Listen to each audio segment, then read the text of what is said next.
Hello and welcome back to the Rope Access and Climbing Podcast. I'm your host, Mikey Stevenson, and today I'm going to be talking about training versus reality and are you really prepared?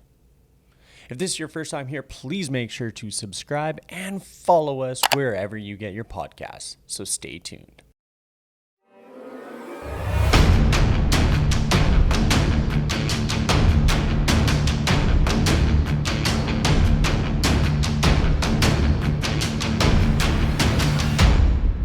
Step into your harness and get ready for a podcast about the vertical world. All right, well, let's dive into today's episode. Thank you very much for tuning in.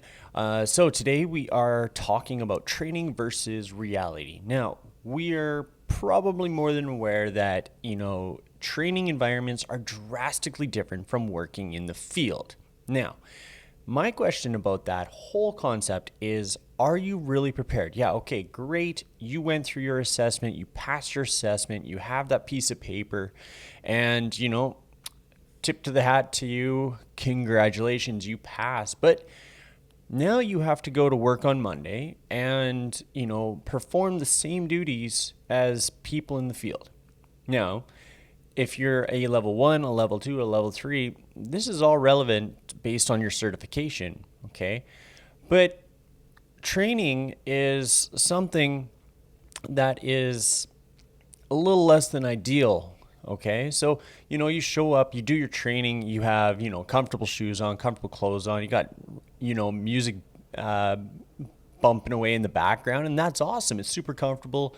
You don't have to worry about weather, and you have that ability to kind of just focus in on learning, the fundamentals per se, okay? As a level 2, you're there to learn about rescues. You're learning about, the theory behind rigging and talking about more gear. Level 3, you dive into those rescues a lot more and talking a lot more about theory and a lot more about gear and your understanding of, how to execute a safe job. But at the end of the day, great, you can do some rodeo clown tricks at the end of the day. But what's it really like in the field? It's nothing like training, okay?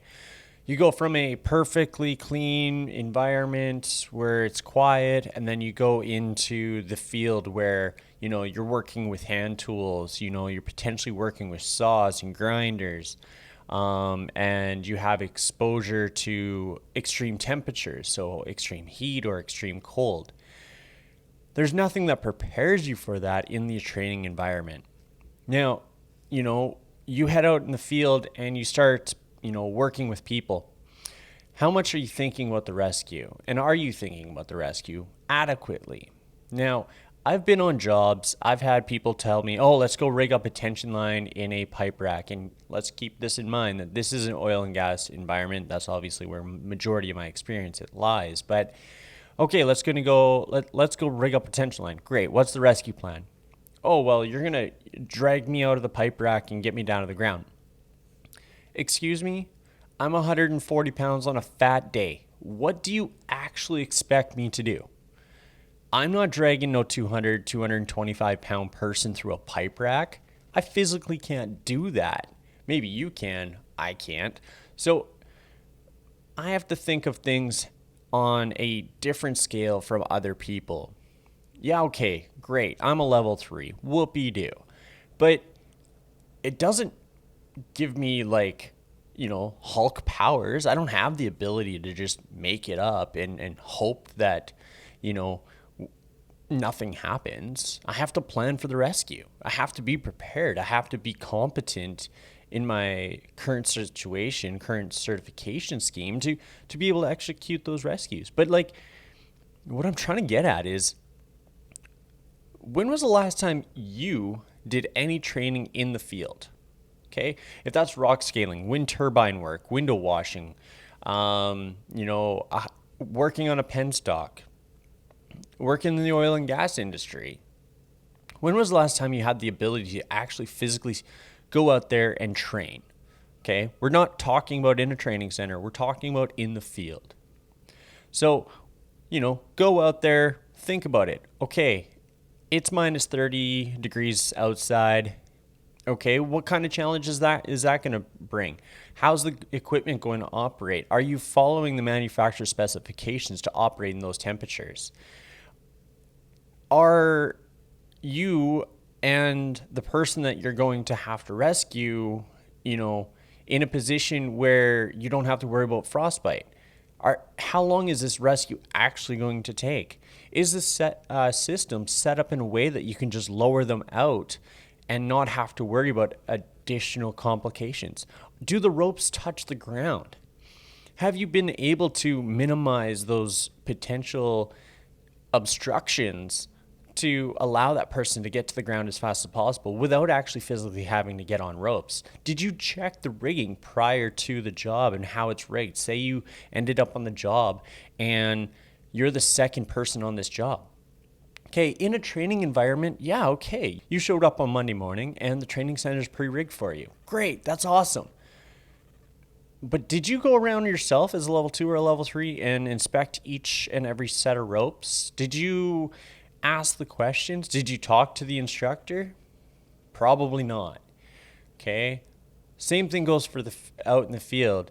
You're on one job one day, you get pushed over to another job on another day. You don't finish the last job. Someone else ends up on that job. Now they're going to walk into this environment and hopefully be able to kind of, understand what you've set up for them to finish this task.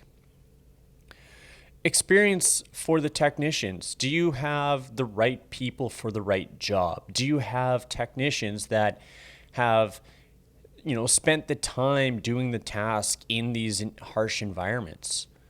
Okay. If we were working in extreme temperatures, either hot and cold, maybe you don't want to be in that position of putting that brand new technician on ropes until you have a very clear understanding of their abilities and inabilities. How's communication? Do you have good radios? Can you communicate through hand signals enough if it's a loud environment? In the oil and gas industry, there's lots of places that you have to have double hearing protection.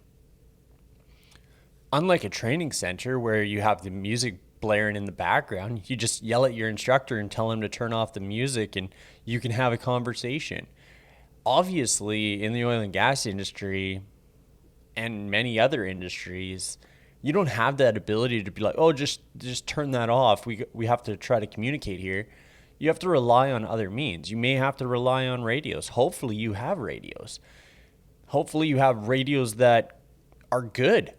Okay, maybe you have just crappy Radio Shack radios that did okay for the window washing job, but now aren't adequate in your current line of work.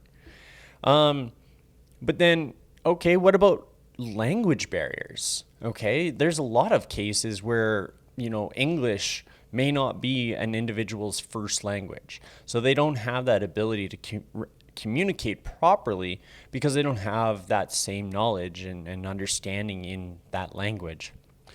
So before you start putting people into places, you have to think about all these sort of things. Talking about training versus reality and being prepared are two totally different things. Being trained and competent in a training center is one thing. That's what you are. But are you trained and are you competent in the field with the task that you're going to perform? That is something that you can only answer. Yes, I get it. Okay, you have a certification. Yes, on paper it says that you are. But without actually executing rescues in the field in live environments that you're working in, without sitting down and having an adequate rescue plan, having good communication, is something that comes with time. And just because yesterday you're a level 2 and today you're a level 3 doesn't make that change, okay? You have to sit back and look at it like, okay, I've never done a rescue in the field. And please tell me that that's a good thing, okay? Rescues don't happen. We don't have issues with people not being able to rescue because quite honestly, we don't have the stats to support that. We do have the stats to support the fact that things do happen because people are inadequately rigging for jobs. Now, as an instructor myself, and as an individual that has analyzed a lot of training documents, a lot more people fail on rigging than not being able to execute a proper rescue. Now, I know that seems a little crazy, but I'm sorry, but the stats are the stats, okay? At the end of the day, make sure you're asking those questions. Talk to your, subject matter experts or your technical authorities of the company, whoever you're working for, under SPRAT or IRATA, whatever the case is. It doesn't matter. At the end of the day, what does matter is making sure that you, as an individual, is properly prepared for your task and you have the equipment and knowledge to execute that task safely. At the end of the day, we have to bound together to ensure that we are getting the proper training, we have the proper understanding, and we're getting the proper professional development that we require to make our industry safer and better. And the only way that that's going to happen is by you raising your voice. So that's all I got for today. Thank you very much for tuning into today's episode. If you're watching this on YouTube, please make sure to hit the like button, as it shows me that you enjoy this content and I will continue to make more of it. Also, let me know in the comments below what you think of this topic. I suspect that I'm going to be making more content around this sort of subject, as this is something that I kind of find a little interesting. And then let me know, how do you find the difference between training and reality? Obviously, it's not the same, but do you think that you're prepared? Let me know in the comments below. All right. If you haven't already, please make sure to subscribe. Hit the bell for notifications as I put out new content every Sunday. Follow us wherever you get your podcast. And, of course, I'll see you on the next one.